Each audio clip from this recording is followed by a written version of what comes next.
Thank you all for joining us for our third Wednesday session, Thursday, Wednesday session evening, Rebuild Honestly by BXKC. If you don't know about Black Excellence KC,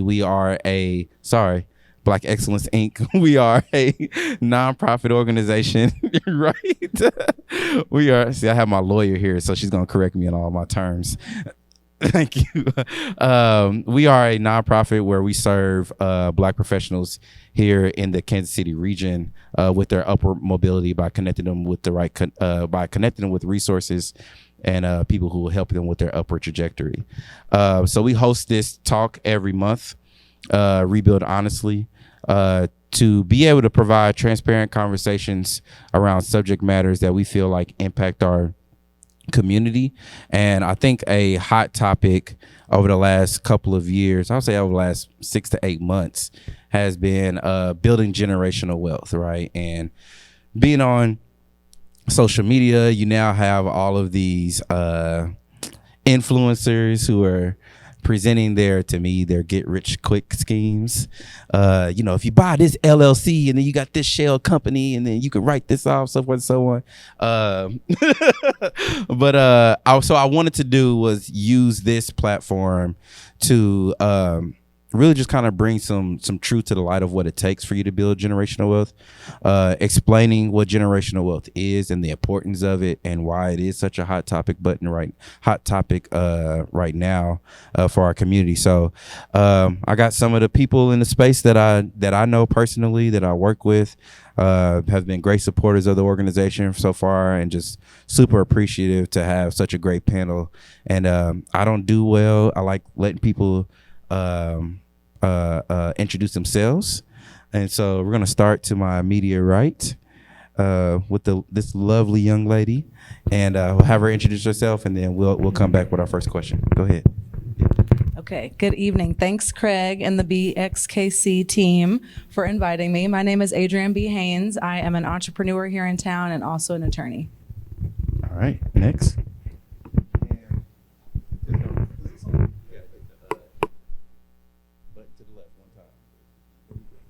All right. And absolutely, I appreciate you, Craig. And I'm Chris Williams. I'm a financial advisor and with New York Life. And this is the hardest thing I would ever do, is introduce myself just for you. So I don't even know where to put it. I'm just going to say for today, I'm going to play the role of what I've been doing for a while, for the last 4 years, is really trying to help people learn how to build wealth. I didn't use the word generational wealth because a lot of people just don't have any wealth. And so my name is VERCIE, LARK, and so happy to be here. Awesome. And VERCIE, I'm actually I'm gonna start with you with the first question that I would like all of you all to define. What is generational wealth to you, or wealth to you, and why do you feel like it's important for our community to understand what it is or how to create it? Yeah, I appreciate that. I appreciate the question. So first, I would say I tell people, don't think about billions when you don't have millions. Don't think about millions when you don't have hundreds. Don't think around hundreds when you don't have tens of thousands. So to me, wealth is just that. It's every dollar that you have, and you preserve that and hopefully use that to build more wealth. That's what wealth is all about. Generational wealth is really, you want to make sure you have enough to take care of yourself.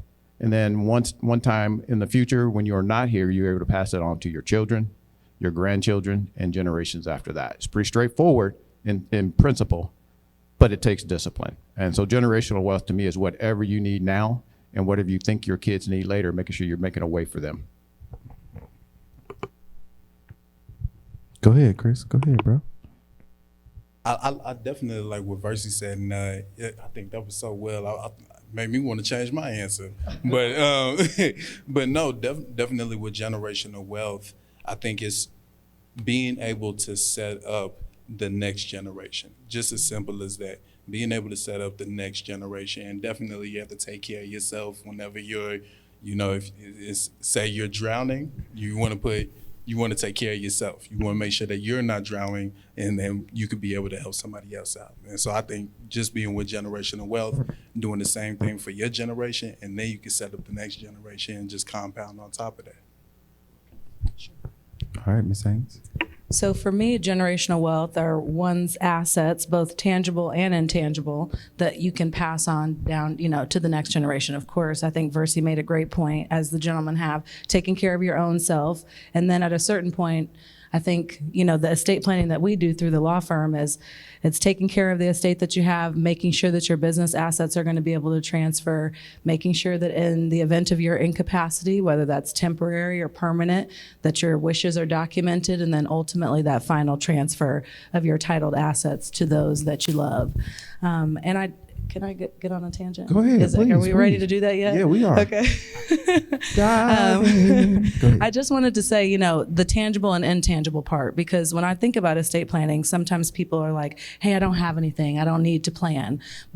And I won't get too deep on my soapbox now, but for me, when I think about the community, why it's important for our community, it's not just about the money that you're transferring, although that matters. It's about clean title to the house and the car, etc. But it's also family recipes, lessons learned, things that make sure that those that come after you don't have to start at square one. So I think when we start doing estate planning for our clients, we're not just looking at the sum total of one's estate, the listed things that they own. It's also the things that they contribute that we might be able to document as well. I love that. Man, I'm gonna keep it on you. So when you talk about estate planning, I think a lot of times the word that comes out is like, do you have your will ready, right? Or what is the difference between, or what do you say are the different ways that people can be prepared? Like, I know there's a will, there's a trust, there's all these things. And if you don't mind, can you identify which one that you feel like is the most is the most important to have? Go ahead. I'm going to my notes Do your now. thing. So one of the questions that was asked for us to think about was, what are the requirements for estate planning? And I just wanted to maybe start with that first, because I can get into the documents, but there's actually mental prep that has to be done first. And I'm sure the gentlemen see it too in their work, but estate planning doesn't happen in building an estate, building wealth. It doesn't happen in a day. It happens daily. That's what one of my favorite kind of online coaches say. So as VERCIE said, it's every single kind of dollar. It's everything that you're building. You document, then you build. So if sometimes people are like, I don't have enough to write a plan. Well, if you are building a business and you're building towards something, let's at least document a plan for today, and then you are building your estate over time. These are documents that you write. It's not a set it and forget it. You document your plan, then you come back to it when you have kind of major assets or major life decisions or, marriages, diagnoses, you move somewhere, etc. And of course, the mental part of dealing with mortality. I can be real legal and kind of objective about doing this kind of work. And this weekend, I did the estate plan for my parents and for my aunt. And, I was quite legal about it until I got my dad's back. And I'm like looking at the song he once sang at his funeral. Like, these are things we really have to confront, the reality of like what it means to activate these plans. And so sometimes people don't want to plan because we have to think about those kind of sad things. And it was devastating. I'm still not happy to, I wish I could freeze time where none of the plans that we wrote have to be activated, but we now have kind of a piece of preparation as a family that we're documenting these things. So what does it mean to start estate planning? I think going through that mental prep, that keeps people from doing that for a long time. I'm not old enough. If you're over the age of 18 and you own something, a bank account, think about a plan, please. Do you want me to get into the documents? Maybe let the guys talk. Yeah, we're gonna come back to that. Okay, yeah. So we're gonna get to the technical my lesson. piece. Yeah, No. But later. you I think you brought up a good point about, I think oftentimes we don't think about estate planning, we don't think about these things until something tragic happens, right? And I think oftentimes we could tell people are unprepared, and this is again me basing off of what I see on social media. Then you have the GoFundMe come up, right? And everybody's trying to raise funds to be able to take care of these things, whether it's funeral and things like that. And so, Chris, I want to come to you and really ask you, like, as a financial advisor, especially with New York Life, what are ways that you see, or what are some solutions that you have so people don't have to go through that? And we'll just kind of go from there, and then I'll ask you a question after that. No, thank you for asking that. And I was just about to segue off of that, because of having an estate plan, you definitely don't want to be reactive. You want to be proactive instead of being reactive. And so Adrienne had talked about, these are the things that you don't want to talk about. You don't want to talk about death. Talking to somebody about life insurance. You don't want to talk about death. You don't want to, you're uncomfortable having those conversations. You know, what if mom wasn't here? What if dad wasn't here? What if my husband wasn't here? What if my wife wasn't here? And so I think it's whenever looking at it, and from our standpoint, we want to see a financial house. So being able to get your house in order. Whenever we look at financial house, do you start from the top down or do you start from the bottom up? We start from the bottom up. In order to have your house in good order and make sure it doesn't tumble, we want to make sure we have a firm foundation. And so things that go on that foundation, just like Adrienne was saying, was a will, a trust. We want to make sure that we can encapsulate everything into making sure that we have a life insurance in place so that it can do what you want it to do for you. And then also going further on into disability, long-term care, you know, what happens if you go to work and you come home and you don't go back to work?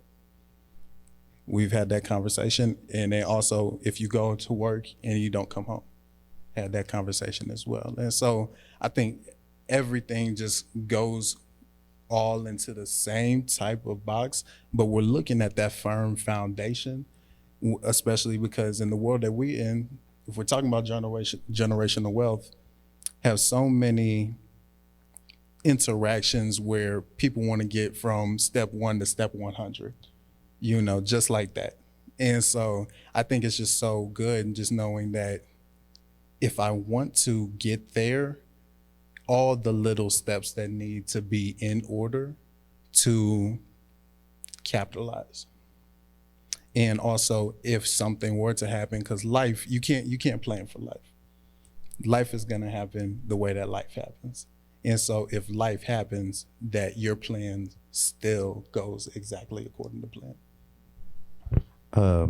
VERCIE, when we talk about those little steps that it takes to really build that wealth, a lot of people, they come back down to what Adrienne said, is that like, I don't have enough money, or all I have is my job or my 401k and things like that.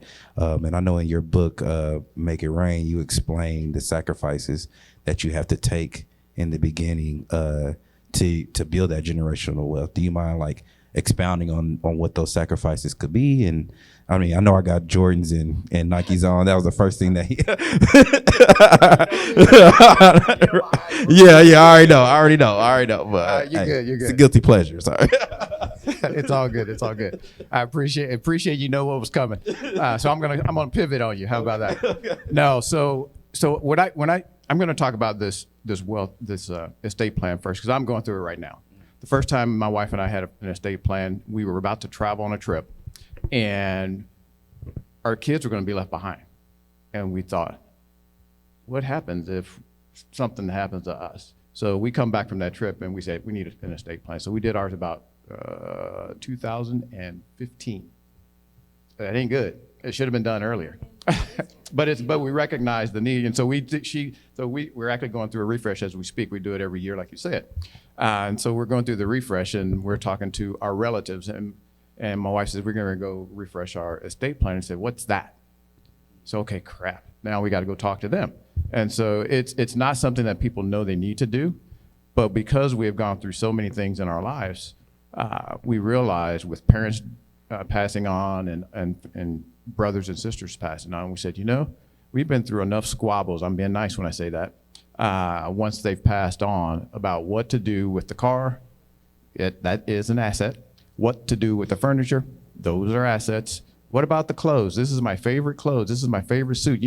I gave that suit or this thing to that person, and people, and she said I could have that. And it's not written down, and emotions get in the way. So while you won't be able to go into depth here, I always, the way we started and the way I would recommend people do is just think about a strategy.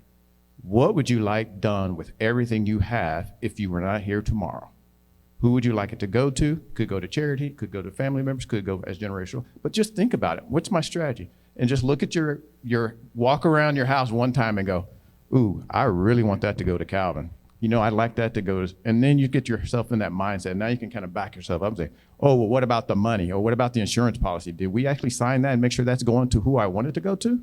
No. Okay, let's get it straight. So pretty simple. It sounds simple.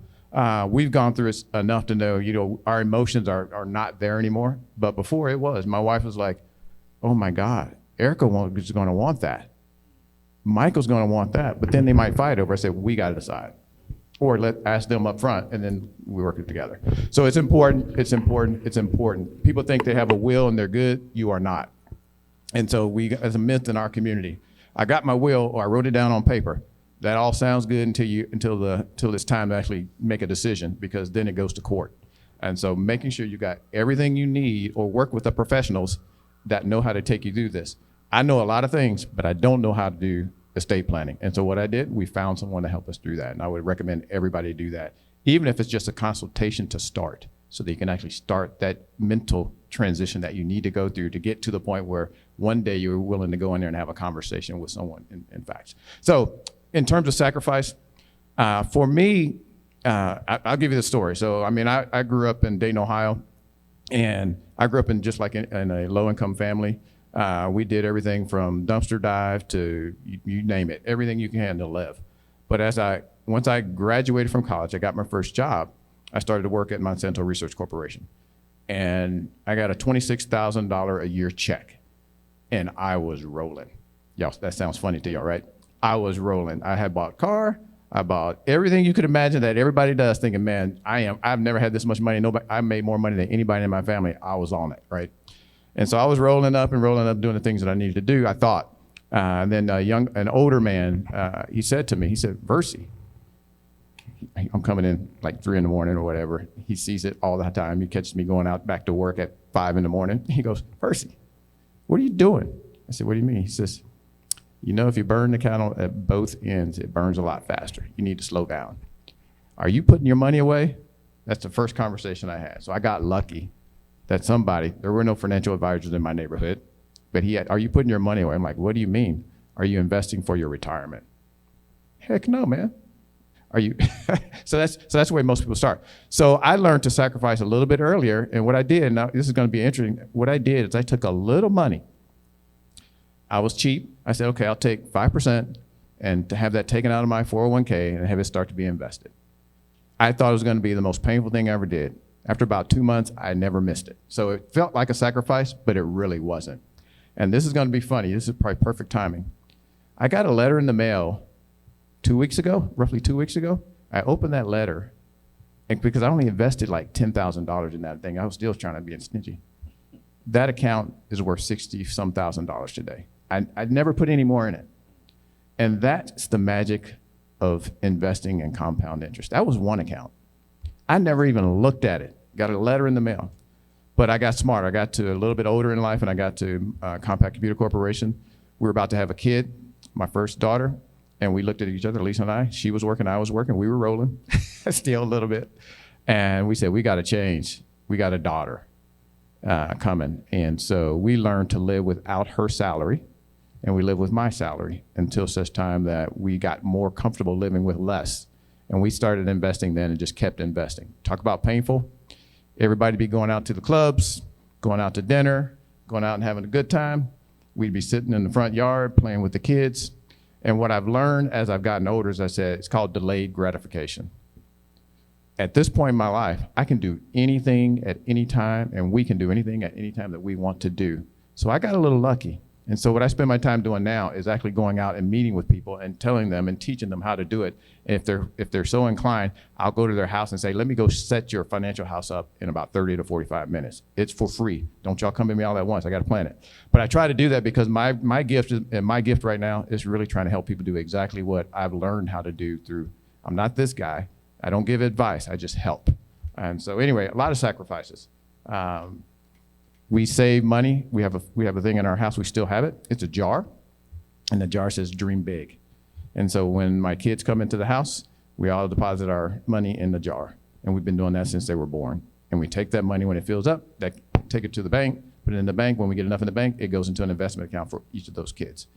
You cannot, I won't even tell you how much money they have as a result of that simple thing we started when they were basically little kids, and anybody can do that. I'm talking pennies. Pennies turn into dollars. Dollars turns into, that's how it works, and it does hurt. It does work that way. Enough about that story, but I've got so many of those, but a lot of sacrifice. It's really not that hard is what I learned. People think it is, but it is not. And I'm going to give you, you asked me, and I'm going to give you one. I'll give you all a tip because I like to give people tips before I leave, and this is where the camera folks folk. So say you save $5 a week starting this week, especially I'm looking at the younger folks in here. 40 years from now, at 5% interest rate, $175,000 in that account. That's what happened to that little bitty investment I made in my 401k without me even thinking about it. At a roughly 8% rate, you're talking about $750,000 you have saved just by doing that one act starting today. If you don't believe it, just do it and then watch it make it rain. So anyway, enough of that stuff. Man, I love that shameless plug at the end there. You know me. That was good. Right. Adrienne, go ahead. I seen you itching. Well, it's just, I loved everything that you shared, Vercie. Thanks so much for that. And I want you to, I want to be first in line to get my review as well. And it's either sacrifices now or sacrifices later, honestly. Exactly. And I love that story about somebody asking if you were setting something aside, because I think that's maybe where at first it was kind of an offhand opportunity and a comment that came to me. I was on the phone. I did phone-a-thon at my college, which is when we call alumni and ask for money. I was that gal, And so one of the alumni that I was talking to, he asked if I had an insurance policy, and I was like, no, I'm just a junior. And he said, I was like 3 years out of school and I had an accident on the job, and I never thought that would happen to me. But now he's, was living a life different than what he had anticipated, and he hadn't made a plan. And so just, I think hearing people's actual stories encourages us. And after you hear it so long, to not plan is irresponsible. So I'm going to say that to us to make everybody, feel that urgency to look at your plan too. And two, just like Vercie said, we've all experienced loss in our family. We've seen that go well, and we've seen relationships be impacted today from deaths that happened years ago. Our family too. And so having these kind of conversations, really, when we talk about generational wealth, it can even be that kind of cultural capital, the traditions that you actually change in your own family, so that every family reunion, we're looking at our plans. Everybody on your 18th birthday, you get a plan. It is like herding cats, let me tell you, but I'm trying to do that for my family too. Most business owners, I'm going to do my little legal lesson here. I don't have my PowerPoint, but I'll make it quick. So most business owners are looking to do estate planning really for the goals of wealth transfer and probate avoidance. We've all heard about probate, which is that kind of legal process of having to take one's assets and death certificates to court to say, okay, this person has passed on, and the legal transfer of those assets. That's going to happen whether you plan or not. So make it easy on the people that you love, and think about implementing some tools. So a trust is something that keeps most assets out of probate. And so I'm not going to get too deep into the weeds. You still will need a will. We encourage our clients in the Cadillac kind of version of estate planning to have something which we call a pour over will, which really just says, okay, probate court, whatever assets have not been titled in the trust, simply pour those over into the trust. It keeps your process pretty private and is also quicker. You also need a durable power of attorney, which is a document that says, in the event of my incapacity, whether it's temporary because I'm out for 3 months on a ventilator with COVID, or permanent, here's who should take care of my affairs and the authority that they have. All these things that I'm talking about, the law already has defaults for these. So it's about making sure that your wishes are documented so the courts aren't making decisions for your family and, for your assets. And then finally, the advance directive, which says to your medical providers, here's who's allowed to make decisions for me in the event of, my incapacity in the hospital. Those are hard conversations to have. Let me tell you, we're still, I want to forget that I ever saw what my dad wrote, but we also felt the pain of not preparing a few years ago when my grandmother passed. And so my generational wealth commitment to my family was to make sure that I'm using my intellectual capital for the benefit of my family. And so you don't have to be a lawyer to tell your family to make a plan. We have articles out there, we got classes, we're talking to people about this. And I think that there's easy ways to make sure that, especially if you're a business owner. Now, that's how we even got into estate planning at Seed Law. We are a business law firm, but we are helping businesses all across the city. And a business is an asset. And we've lost business owners who have not made a plan here in Kansas City that impacts our business community, that impacts people's jobs, that impacts families left behind. So it's only responsible for us to also talk to our clients about the full process. So if you're a business owner, your business interest is an asset. I'm not going to get too deep into the weeds, but yeah. I mean, I think the one thing that, like, if you just joining us and you're thinking about generational wealth, to me, the popular thing when you're thinking about it is like, how many businesses do I own, or how much money do I have, and really what it comes down to is you planning. Like, if you have a plan, even with a little bit, you can create generational wealth without expanding yourself so thinly, right? Because you already have it. Yeah. If you got a car, you got a bank account, you got a business, Yeah. like you have tangible personal property, you have things that someone's gonna have to make a decision for. Whether you have $5 in your bank account or 500,000, someone's going to have to talk to the bank about making sure that gets to the next person. And I just want to mention something too. So in a trust and in a will, you can reference a document called a memorandum regarding tangible personal property, where mouthful. on mine, it says, here's who's getting my shoes, here's who's getting all my books, here's who's getting my 100 house plants, surprise. So those things matter because I don't want people fighting over my plants. I'd rather just, things be peaceful. Failure to plan is planning to fail. And I got a lot of those one-liners too.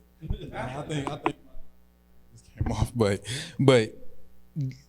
definitely some great stuff that Adrienne was saying, and really just going back to what VERCIE was saying was, and I'm not sure how old you were at that time that he had let you know that you needed to. 26. 26 years old. 2 years ago. Right.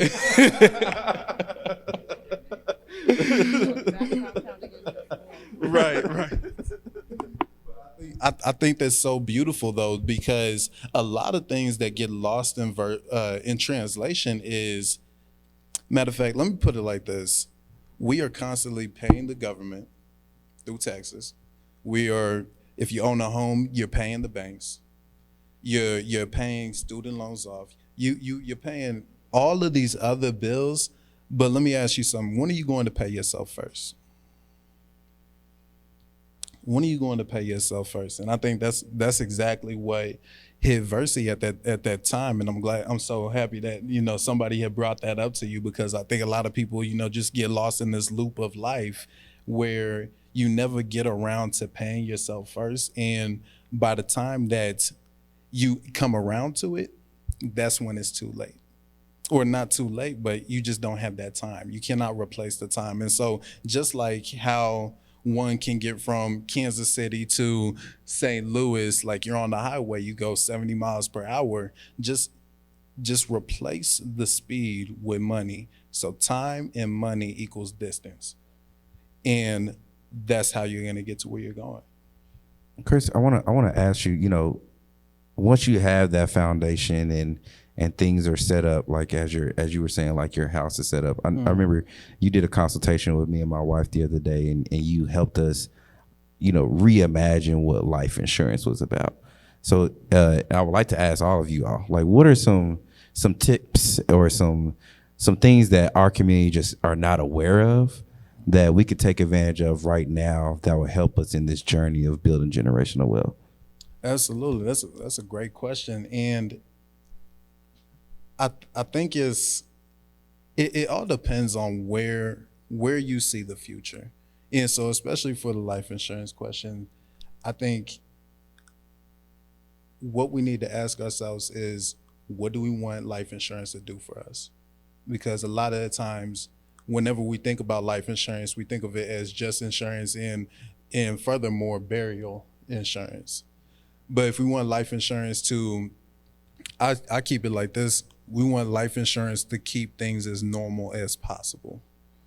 And so whenever we lose a parent, it's going to be very stressful. It's going to be very emotionally stressful. It's going to be physically stressful, especially if you have kids. And then also it's going to be financially stressful because you're losing an income stream. And so just like when it came down to this conversation, when we were having this conversation, I just did a simple math problem, and it was $50,000 over 20 years. Enough time to get kids out of the house. $50,000 over 20 years, that's $1 million. And so from the get-go, I think $1 million in life insurance is where you can start at. Now, it's a different type of conversation whenever eggs is $5. You know what I mean? It's a different conversation when eggs is $5. And so you have to calculate inflation. These days, if anything, $2 million in life insurance. And that sounds like a lot until you see what it is. But just calculating things to make things as normal as possible. Do I want my kids to stay in the same school? Do I want to downsize my house? Do I want to provide an income stream? Do I want to pay off debt? And so I think just being able to reach out and be able to get that type of coaching, or even just asking those questions. There's so much power in a question that you can ask a professional where you can be able to get that type of information. I mean, look at all the things that, VERCIE and ADRIENNE have been spewing out up here. It's just so valuable. Love it. ADRIENNE, so I'm on this kick and I'm trying to get, I have like 2 or 3 businesses and a nonprofit, and I'm trying to avoid all these taxes because I'm in a bracket now to where I ain't got no choice but to pay taxes. What are some tips and tricks and ways that you can, I mean, we just seen Donald Trump do it. Like, what are some tips and tricks, or what is a perspective? What is a perspective that people should have when they're acquiring all these LLCs and these S corps, and they're trying to find ways to, keep the money that they're making while building these businesses? The best advice I could give is to build your professional team. I am not a tax attorney. I know tax attorneys. We have some on the team. I know enough to be dangerous, but I'm not a tax attorney. But I think people should have an attorney on your team. You should have a banker. You should have a CPA, a bookkeeper if you can swing it. But build those people around you as a business owner that can cover some of those blind spots, because having a good tax strategy matters. And having a team, a CPA that you can meet with quarterly, if not more than that, and kind of talk about some of your goals and ask questions is important. So I think just outlining what your goals are all together, and then putting a team around you, interviewing a few people too. You asked, can I answer one of the other questions too? He asked about what are kind of some of the easy things people can do now. So that kind of trust, pour over will, tangible memo, that's kind of the Cadillac version, like I like to say, of estate planning. That's not cheap, which is fine. But what can you do today as a business owner? Make sure that the governing document that you have for your entity talks about who has the authority to even do the winding up work. In an operating agreement for an LLC, you should outline your winding up person. So the statutes are going to talk about this regardless. So you'll really want to make sure that at least there in your document, there's some legal authority. There's also lots of non-probate transfers that you can activate. So you can go to the bank and say, here's who I want for my transfer on death. You can do the same thing when you renew your car tags. Here's who I want to be able to have the authority to, make decisions with my car title when I've passed. So, and even for your home, if you own a home, you can do a beneficiary deed, which says upon the homeowner's passing, of course, you have to record these things. So there's some steps that need to happen, but these are kind of like the low-hanging fruit, easy things that I think everyone can do as you're developing your plan and your generational wealth all together.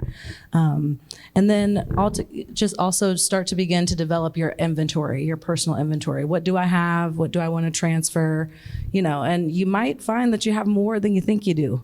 And yeah, it's a fun process to think about that, to say, oh wow, look at all the things that I've developed. And then you move into this space of like, it's not so morbid, it's more about being proactive and feeling pride about what you've developed and the impact that you want to leave. And you can even think about legacy.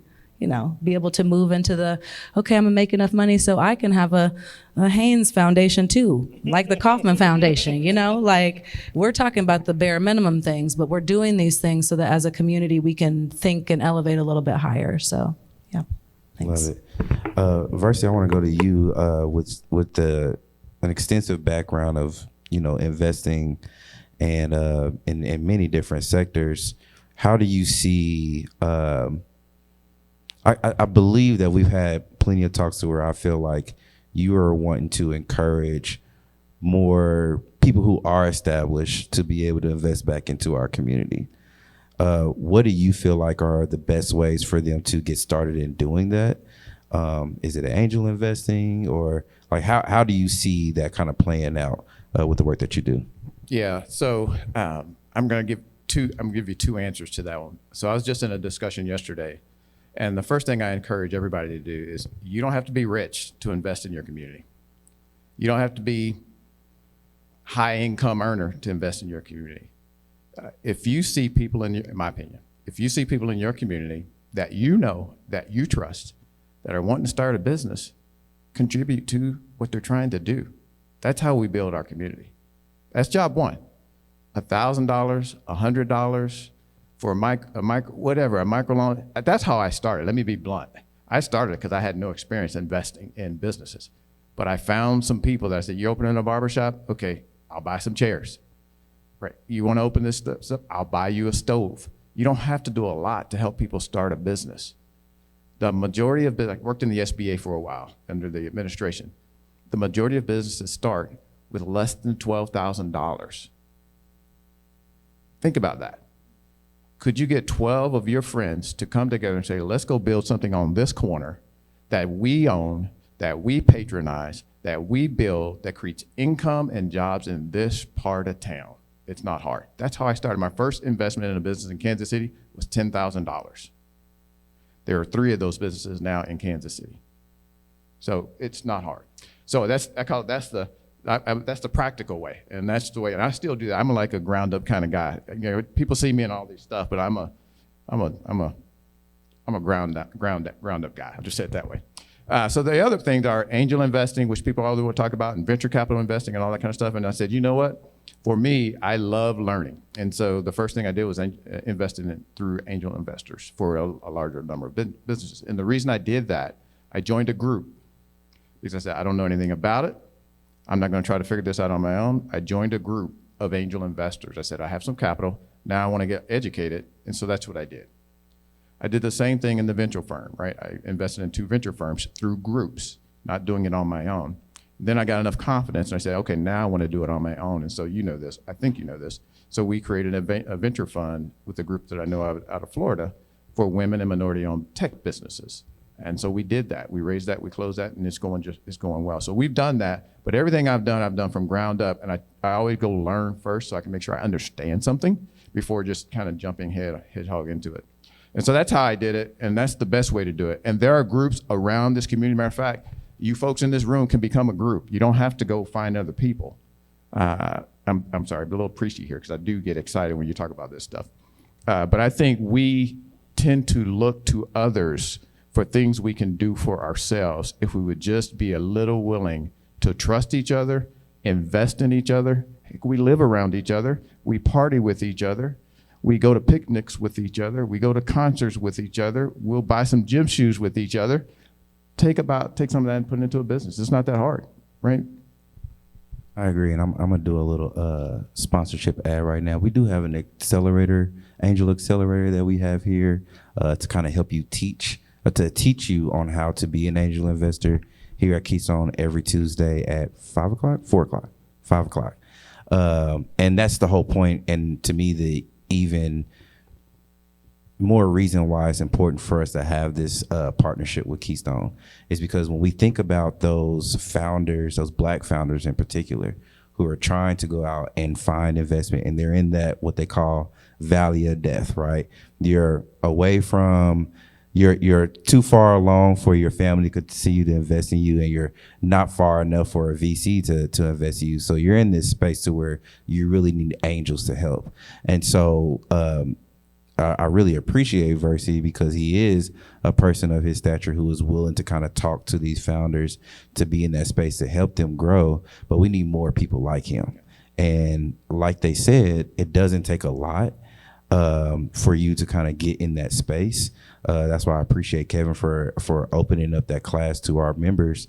But it's super important for us to build more angels in our community, because we have founders who are going to investors who don't have the same lived experience as they do. And so then they're not investable in their eyes. And so a great way for all of us is just to, and I feel like the theme of all of this is knowledge and sharing that knowledge, right? Like if you have a basic understanding on how to do all these things, building generational wealth, not only for yourself, but for the community, means passing that knowledge along to the next person, no matter how tough that conversation could be. And I didn't even think about the emotional taxing that it will take for you to kind of think about, like, what happens if I do die? You know? Yeah, like what happens to my kids who are underage? And it dawned on me when me and my wife, who went to Little Rock the other day, and we were all talking about going to Nigeria, the whole family. And her dad was like, well, we all can't get on the same plane. we got to split ourselves up. And that's what made us go into that conversation about, well, what happens if we all got on a plane? You know what I mean? Are we all secure in ourselves when it comes to building that generational plan and wealth to be able to succeed? So go ahead. Add something. It's this is. So let me back up. I'm just kind of give you a little bit of my journey, because I think it's important you understand the confines of where my brain is. You know, I grew up, I became an engineer, and as an engineer, I love to understand things. And then I got to the point where I was trying to do so much. I purchased a gas station, purchased real estate. I purchased a lot of things in the age of 25 to 35. I didn't know what the heck I was doing, but I said, you know what? I'm not going to let that stop me. So when you ask the question about what does it take, you got to have some guts. And you can't expect, there's going to be the things you're going to do. You're going to make some mistakes. If you choose to invest in something, many of them are going to fail. Trust me, there have been a lot of failures in my life. But you got to just keep on going until you get that one that you get it right. And when you get it right, you know, now I got it. I can replicate it. And that's the way I am. I use the power of 2 in everything I think about. So when I make an investment, I go, okay, that's one restaurant. I want to see 2 restaurants in 2 or 3 years. I let the person I'm working with know that, so they understand, so we're on the same page. It's not, we're doing this for fun. I'm doing this to make money. And so we've got to get serious about that and being honest with each other and say, you know what? I will invest in you, but I also want to make sure I get a return on my money. And I may ask you some questions that you don't like, because I want to make sure you're operating this business in a way that it is legal, in my case. Some people don't care about that. I do. That it is profitable, and that I get a return, because I got a wife back at my house that understands where the money's going. Let me be blunt. So we got to make sure this works. And if it fails, we also understand why, and then we can correct on the next one. And it's all about learning, and continued lifelong learning is what it's all about, whether it's in business, whether it's in investing, whether it's in what you're doing. I don't want to be an estate planner. I don't want to be a financial planner. When I need one, I'm going to call one. And that's the other thing. We've got to leverage each other. And when we do it, look for people in your community so they get the benefit of it. And then we build those businesses, and those businesses become successful in their own right. I'm done preaching. All right. So we're going to end our session with just one last tip from each of you all on, just from your perspective, on how any of our viewers or anybody here in this space should approach generational wealth. Go ahead. Well, tag, you're it. You know, now you have the knowledge. We can't stick our head in the sand and say, I'm not sure what the steps I should take. We've talked about a few steps to make a real holistic plan, to make sure that what you're doing can be passed along and that it continues to benefit our community and the people that you love. So I would encourage people who are listening, it's kind of really a call to action. Reach out to somebody, start to document, think about your plan. What if something happens? What if, you got COVID and you were on a ventilator and you needed to be out from your business for 3 months?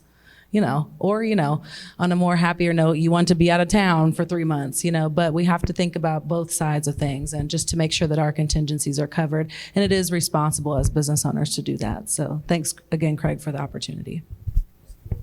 That's great stuff. Keeps on timing off on me. But learn the game to play the game. I think just based off of what Adrienne just said, like, now you know. And so now that you know, now you have a decision. You have a decision to make, and you can use that type of knowledge. And so I think based off of what VERCIE has said, be able to use this type of knowledge to go out and multiply. Be able to use this type of knowledge to go out and make your dream come true, because it is possible. But I think at the end of the day, we have to continue to be learners, because things are constantly changing. And also we have to continue to be learners and ask for help, because we can't stop having teachers whenever we graduate from school. You know what I mean? And so, ask for help, and continue the marathon. Mine will be simple. So this is not in my book, but I use this most of the time when I'm in a communication about especially wealth building. I use the word SIP, S-I-P. You gotta save. You cannot become wealthy in anything without acquiring something. So save a little, right? You do that, that's awesome. Invest a little, and then pay your bills, and do it in that order. What we tend to do is pay our bills, and then we go, well, I don't have enough money to invest. I don't have enough money to save. That is the reverse. Some people use that. If you spell that backwards, you understand what that means. Your money's going out the place, right? I won't put that on the video. So save, invest, and pay your bills. That's job one. And then job number two is, as you're doing that, make sure you are able to take care of yourself when you are much, much older, because sooner or later, if you live long enough, you're not going to be able to work. So you want to make sure you're building enough wealth to take care of yourself. And then last but not least, if you want to make sure you take care of yourself if you happen to pass away. That's what insurance is all about. Make sure that you can cover your needs and those of your loved ones if the event that something happens to you, whether it's an illness or you actually pass on. It's that simple. And so it's not just to get a funeral paid for. It's to make sure those people you love the most are taken care of when you're no longer on this earth, or when you can't take care of them yourself. So that's it. Simple. Man, I really appreciate these great minds joining me on the stage today. I hope everybody got some fulfilling knowledge from them as much as I do on a regular basis when I'm able to speak to them. That's it for Rebuild Honestly, and we look forward to talking to you all next month. Thanks a lot.